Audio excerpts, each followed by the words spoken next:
Dear friends, ജീവിതത്തിൽ പ്ലഷറിൻ്റെ gain പോയിന്റുകളിൽ എത്തണമെങ്കിൽ പ്രഷറിൻ്റെ പെയിൻ പോയിന്റുകൾ കടക്കണം. ജീവിത യുദ്ധത്തിലെ വെല്ലുവിളികൾക്ക് മുന്നിൽ ജ്വലിക്കുന്ന ഉൾവീര്യമുള്ള യുദ്ധകാഹളം മുഴക്കുന്ന ഒരു പോരാളിയായി നമ്മൾ മാറേണ്ടിയിരിക്കുന്നു. ജീവിത വെല്ലുവിളികൾക്ക് നേരെ പോർവിളി മുഴക്കുന്ന ഒരു പോരാളി. തിരമാലകൾ ഒഴിയാത്ത കടൽ പോലെയാണ് വെല്ലുവിളികളും വേദനകളും ഒഴിയാത്ത ജീവിതം. എന്തിനാണ് ജീവിതത്തിൽ പ്രശ്നങ്ങളും പ്രയാസങ്ങളും പ്രതിസന്ധികളും വെല്ലുവിളികളും? കടലിൽ തിരമാലകൾ പോലെ അത് ജീവിതത്തിൻ്റെ നേച്ചറാണ്. അതിനെ അതേപടി ഉൾക്കൊണ്ടുകൊണ്ട് വെല്ലുവിളികളെ നേരിട്ട് അതിജീവിച്ച് വിജയത്തിലേക്ക് കടന്നു പോകുന്നതാണ് നമുക്ക് നല്ലത്. ഇരുളിനൊടുവിൽ പ്രകാശമുണ്ടെന്നും ദുഃഖങ്ങൾക്കപ്പുറം ഉയർപ്പിന്റെ ഉദ്ധാനമുണ്ടെന്നും കല്ലേറുകൾക്കപ്പുറം പുഷ്പാഭിഷേകമുണ്ടെന്നും പരിഹാസങ്ങൾക്കും അപ്പുറം ഇതിഹാസമായി മാറാൻ നമുക്ക് കഴിയുമെന്ന് അറിയാമായിരുന്നിട്ട് കൂടി നമ്മൾ എന്ത് ചിന്തിച്ചിട്ടാണ് ഇങ്ങനെ പതറുന്നത്, വിളറുന്നത്, ഭയപ്പെടുന്നത്?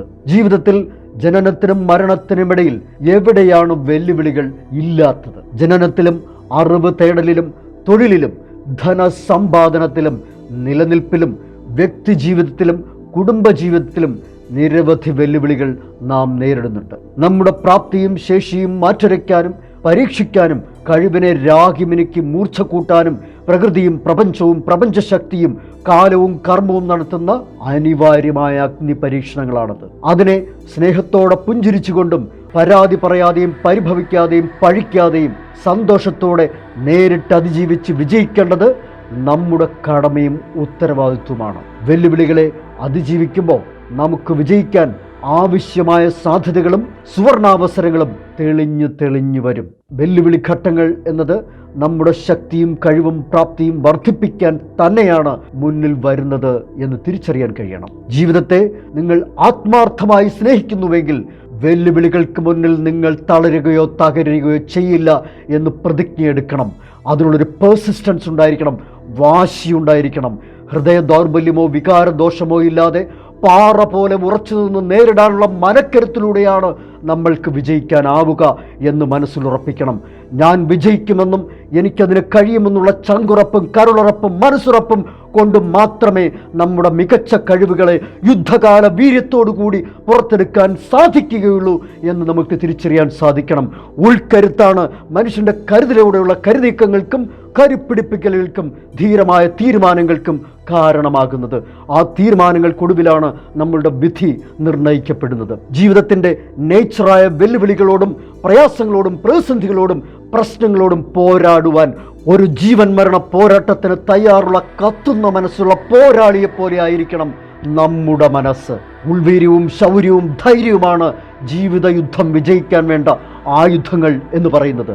നിങ്ങൾ വീരനാണെങ്കിൽ ജീവിതം ഭദ്രമാകുമെന്നത് ഉറപ്പല്ലേ? പ്രവർത്തനങ്ങളാണ് പരിവർത്തനങ്ങൾക്കുള്ള പരിഹാരമാകുന്നത്. പ്രവൃത്തിയില്ലാതെ നിവൃത്തി ഉണ്ടാവുകയുമില്ല, പണിയെടുക്കാതെ പണവും ഉണ്ടാവുകയില്ല. ജീവിത യുദ്ധത്തിൽ നിങ്ങൾ പോരാളിയാകുമ്പോൾ നിങ്ങളെ സൃഷ്ടിച്ച നിങ്ങളുടെ പിതാവ് അല്ലെങ്കിൽ സുഹൃത്തായ വിഷം ഭരിക്കുന്ന മഹാചക്രവർത്തി എന്ന ദൈവം നിങ്ങളുടെ തേരാളിയാവട്ടെ. ദൈവം യുദ്ധം ചെയ്യില്ല, പക്ഷേ നിങ്ങളുടെ വിജയം ഉറപ്പാക്കും. നമ്മൾ എന്തായിത്തീരണമോ ആ ഭാവത്തിലേക്ക് മനസ്സിനെ കൊണ്ടുവരാൻ പഠിക്കണം. മനസ്സിൻ്റെ പ്രതിരോധങ്ങൾ നിഷേധിക്കാനും നേരിടാനും പഠിക്കണം. അതിനുള്ള അറിവിൻ്റെ ഇന്ധനം പ്രചോദനമായാൽ വിഷം ഭരിക്കുന്ന മഹാശക്തി എന്ന ആത്മസ്നേഹിയായ സ്വന്തം പിതാവിനെ നിങ്ങൾക്ക് നിങ്ങളുടെ ജീവിതത്തെ നിയന്ത്രിക്കുവാനും നയിക്കുവാനും ക്ഷണിച്ചു വരുത്താം. ആ ചിന്ത നിങ്ങൾ മനസ്സിൽ വളർത്തി കത്തിക്കുമ്പോൾ നമുക്ക് എന്തും ഒരു ചക്രവർത്തിയുടെ മനോഭാവത്തിൽ ചെയ്യാൻ സാധിക്കും. നിങ്ങളുടെ പ്രതിരോധങ്ങൾ, നിങ്ങളുടെ പ്രതിസന്ധികൾ ഒക്കെ നിങ്ങളുടെ പ്രതിബന്ധങ്ങളായി മാറുന്നത് നിങ്ങളുടെ ജീവിതത്തിന് നന്മയ്ക്ക് വേണ്ടിയിട്ടാണെന്ന് മനസ്സിലാക്കുമ്പോൾ ജീവിതം ഏറ്റവും ഭദ്രമാക്കിയെടുക്കാനുള്ള വീര്യ സ്വഭാവം നിങ്ങൾ പുറത്തെടുത്തിരിക്കും. ഇങ്ങനെയുള്ള ജീവിത ചിന്തകളിലൂടെ ജീവിതത്തെ ഏറ്റവും ശ്രേഷ്ഠമായ തലത്തിലെത്തിക്കാൻ നിങ്ങൾക്ക് ഓരോരുത്തർക്കും ഉത്തരവാദിത്വവും കടമയുമുണ്ട്. അതെന്തുകൊണ്ടാണ്? നിങ്ങളുടെ ജീവിതം എന്ന് പറയുന്നത് നിങ്ങളുടെ സ്വപ്നമാണ്. നിങ്ങളുടെ സ്വപ്നം നിങ്ങളുടെ ജീവിതവുമാണ്. അങ്ങനെയാണെങ്കിൽ നിങ്ങളുടെ ജീവിതം നിങ്ങളുടെ കടമയും ഉത്തരവാദിത്വവുമാണ്. പേഴ്സിസ്റ്റൻസ് എന്ന വാശിയുണ്ടെങ്കിൽ ആ വാശി നിങ്ങളെ ആശയും ആവേശവും ആവശ്യവുമുള്ളൊരു വ്യക്തിയാക്കി മാറ്റുകയും നിങ്ങളുടെ ജീവിതത്തിനെ ഫുൾഫിൽ ചെയ്യാനുള്ള എല്ലാ ഐശ്വര്യങ്ങളും സമൃദ്ധികളും നിങ്ങളുടെ ജീവിതത്തിലേക്ക് കൊണ്ടുവന്ന് നൽകുകയും ചെയ്തിരിക്കും. ഈ ഒരു മാനസികാവസ്ഥയിലൂടെ, ഈ ഒരു ആറ്റിറ്റ്യൂഡിലൂടെ, ഈ ഒരു മൈൻഡ് സെറ്റിലൂടെ നിങ്ങൾക്ക് മുന്നോട്ട് പോകാൻ സാധിച്ചാൽ ജീവിതം ഭദ്രമാക്കിയും സുരക്ഷിതമാക്കിയും എടുക്കാൻ നിങ്ങൾക്ക് സാധിക്കും. വിജയാശംസകൾ. വീണ്ടും ഇതേപോലെ വളരെ എനർജറ്റിക് ആയിട്ടുള്ള വീഡിയോസിന് നിങ്ങൾ എൻ്റെ യൂട്യൂബ് ചാനൽ സബ്സ്ക്രൈബ് ചെയ്യുക. അടുത്ത വീഡിയോയിൽ കാണാം. Thank you so much.